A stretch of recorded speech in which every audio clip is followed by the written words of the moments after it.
नमस्कार, मैं हूं राहुल शर्मा और आप देख रहे हैं एसपीएन 9 न्यूज। स्वागत है आपका हमारे इस खास प्रोग्राम में। शुरुआत करते हैं प्रोग्राम की और आज मैं बात करूंगा राहुल गांधी की। देखिए, जो कांग्रेस पार्टी पहले तो प्रणब मुखर्जी पर निशाना साध रही थी और वही अब इफ्तार पार्टी की दावत दे रहे हैं। किसको? प्रणब मुखर्जी को। तो ये होती है राजनीति। राजनीति में कब कौन सा खिलाड़ी कह सकते हैं किस पार्टी में चला जाए या फिर राजनीति में कब फेरबदल हो जाता है, इस बारे में भी किसी को पता नहीं होता। तस्वीरें सबके सामने हैं। खबर यही है कि राहुल ने दिया प्रणब मुखर्जी को इफ्तार पार्टी का न्योता। जैसे कि मैंने बताया भी, जो कांग्रेस पार्टी पहले प्रणब मुखर्जी पर निशाना साध रही थी। बीते दिनों जिस तरह से आरएसएस के कार्यक्रम में प्रणब मुखर्जी गए थे, प्रणब मुखर्जी के कार्यक्रम में जाने के बाद जिस तरह से कांग्रेस पार्टी के दिग्गज नेता ही नहीं बल्कि और कई लोग भी प्रणब मुखर्जी से नाराज थे। यहां तक कि उनके बेटे और बेटी भी नाराज थे कि आखिरकार प्रणब मुखर्जी ने यह फैसला क्यों लिया। लेकिन अब जिस तरह से राहुल गांधी ने प्रणब मुखर्जी को इफ्तार पार्टी का न्योता दिया है, तो वाकई में यहां पर बहुत कुछ अलग देखने को मिल रहा है। रिपोर्ट्स की तरफ रुख करता हूं। कांग्रेस ने उन खबरों को खारिज कर दिया जिनमें कहा जा रहा था कि पार्टी अध्यक्ष राहुल गांधी द्वारा दी जा रही इफ्तार पार्टी में पूर्व राष्ट्रपति प्रणब मुखर्जी को न्योता नहीं दिया गया। कांग्रेस प्रवक्ता रणदीप सुरजेवाला ने ट्वीट करके जानकारी भी दी। एक थोड़ी सी जानकारी मैं आपको बताता हूं, उसके बाद बताता हूं कि आखिरकार कैसे, क्यों प्रणब मुखर्जी को इफ्तार पार्टी दी जा रही है और आखिरकार इसकी वजह क्या है। जैसे कि मैंने सुरजेवाला की बात की तो जानकारी दी, राहुल गांधी ने इफ्तार पार्टी का न्योता प्रणब को भी दिया और प्रणब मुखर्जी ने राहुल का न्योता स्वीकार कर लिया। पहले तो कांग्रेस पार्टी की तरफ से, जैसे कि मैंने बात की, कांग्रेस पार्टी के दिग्गज नेता खूब निशाना साध रहे थे, कटाक्ष कर रहे थे प्रणब मुखर्जी पर।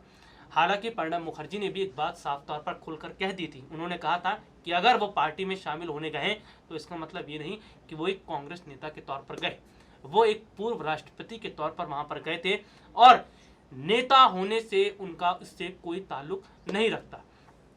लेकिन जिस तरह से प्रणब मुखर्जी की अगर हम बात कर रहे हैं, प्रणब मुखर्जी और आरएसएस के बीच में जिस तरह की नजदीकियां बनी है, उससे कितना बीजेपी को फायदा मिल रहा है ये देखने को भी मिला है। और देखिए, गौर करने वाली बात तो यह है कि आरएसएस प्रमुख मोहन भागवत ने भी बीते कुछ दिनों पहले प्रणब मुखर्जी से मुलाकात की थी।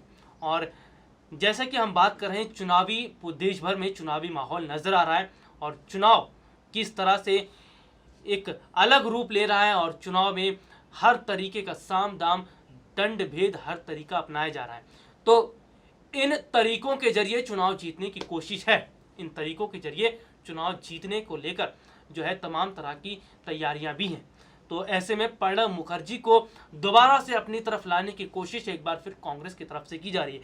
कांग्रेस को यह डर सता रहा है, अगर प्रणब मुखर्जी ने बीजेपी का साथ दिया और आरएसएस का साथ दिया तो न सिर्फ कांग्रेस को बड़ा झटका लगेगा और बल्कि ये भी होगा कि कांग्रेस के एक नेता ने जो है आरएसएस का साथ दिया। हालांकि इस बात का खुद प्रणब मुखर्जी ने कहा है कि एक नेता के तौर पर नहीं, कांग्रेस नेता के तौर पर नहीं, बल्कि पूर्व राष्ट्रपति के तौर पर वो आरएसएस के कार्यक्रम में शामिल होने गए थे। तो देखिए, जैसे कि देश भर में चुनावी जो माहौल देखने को मिल रहा है, उस चुनावी माहौल से किस तरह से यहाँ पर नजर आ रहा है कि एक अलग रणनीति बनाई जा रही है, खींचातानी शुरू हो गई है। जैसा कि मैंने बात भी की कि साम दाम दंड भेद हर तरीके को अपनाया जा रहा है। तो क्या इन तरीकों से कुछ फायदा मिलेगा दोनों पार्टियों को या फिर ये इनके जो मंसूबे हैं ये धरे के धरे रह जाएंगे।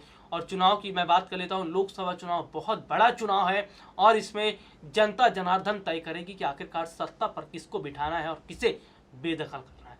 कुछ रिपोर्ट्स मैं आपको दिखाता हूं और पहली रिपोर्ट आपको दिखाता हूं किस तरह से राहुल गांधी का पहले से अब ज्यादा आक्रामक तेवर नजर आ रहा है और किस तरह से वो मोदी सरकार पर निशाना साध रहे हैं। देखिए हमारी एक खास रिपोर्ट। कर्नाटक में चुनाव हो रहा है, मोदी जी आते हैं, प्रदेश के सामने भ्रष्टाचार की बात करते हैं, कहते हैं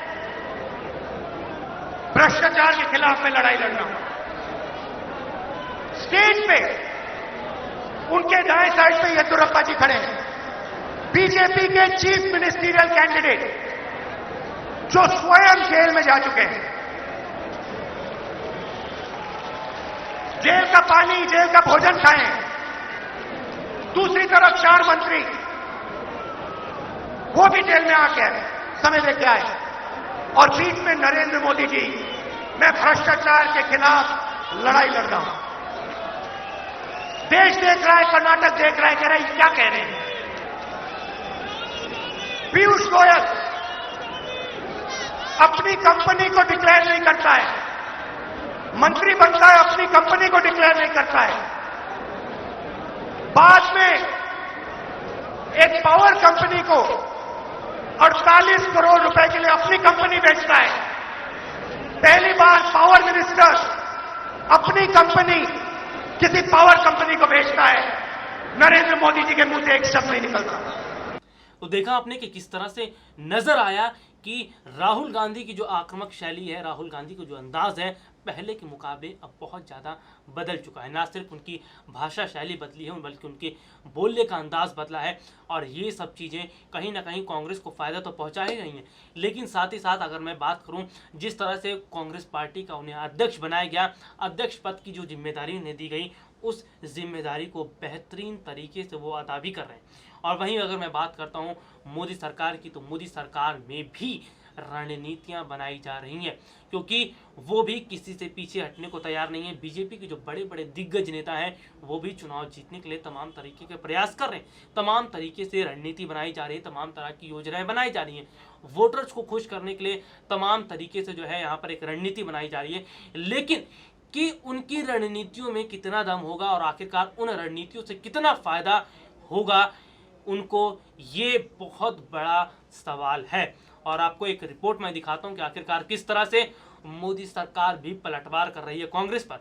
बीते दिनों चुनाव को लेकर, वोटर्स को लुभाने को लेकर किस तरह से पीएम मोदी ने एक रैली की थी, और उस दौरान किस तरह से वोटर्स को लुभाने के लिए तमाम तरह की रणनीति बनाई थी और कैसे वोटर्स को लुभाया जा रहा था। देखिए ये खास रिपोर्ट। भाइयों बहनों, ये चुनाव कौन एमएलए बने, कौन एमएलए न बने,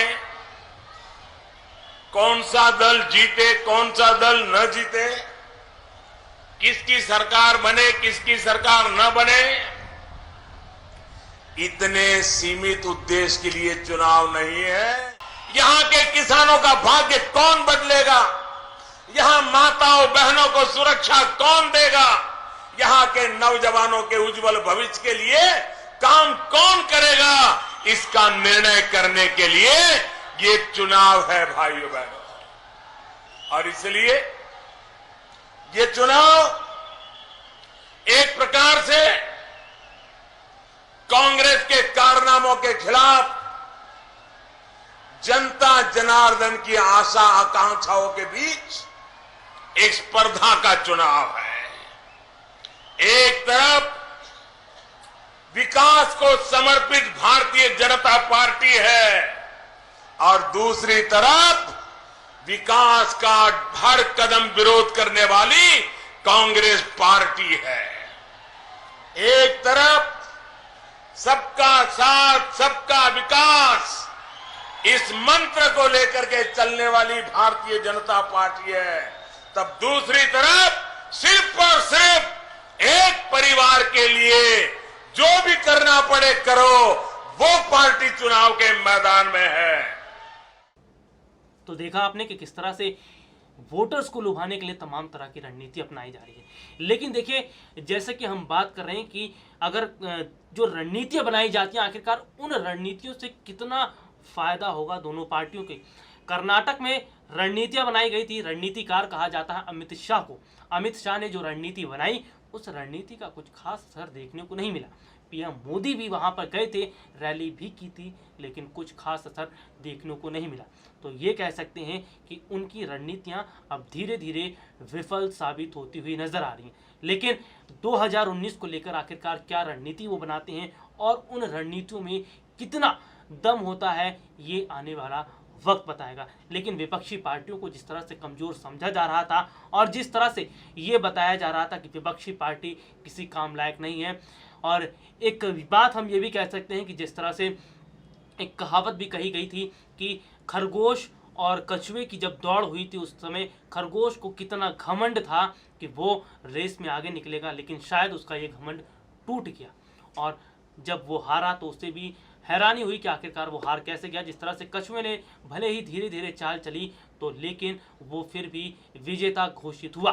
तो यहाँ पर बिल्कुल ठीक वैसे ही देखने को मिल रहा है जिस तरह से मोदी लहर का घमंड कह सकते हैं हम यहाँ पर पार्टी को था। जिस तरह से बीजेपी के दिग्गज नेताओं को लग रहा था कि मोदी मोदी कह देने से जनता वोट देने लगेगी, तो शायद ये उनकी गलतफहमी थी, क्योंकि वोट तब मिलता है जब काम किया जाता है और जब काम नहीं होता है तो जनता सरे से नकार देती है। तो यही है अब चुनाव को लेकर जैसे कि हम बात कर रहे हैं, तो चुनाव में यही देखने को मिला कि आखिरकार क्या रणनीति होगी, क्या होगा फैसला, ये सब आने वाला वक्त बताएगा। कौन जीतेगा कौन हारेगा ये भी वक्त तय करेगा। तो बहरहाल आज के इस प्रोग्राम में इतना ही। अगली बार आपसे दोबारा मुलाकात होगी, तब तक के लिए इजाजत दीजिए।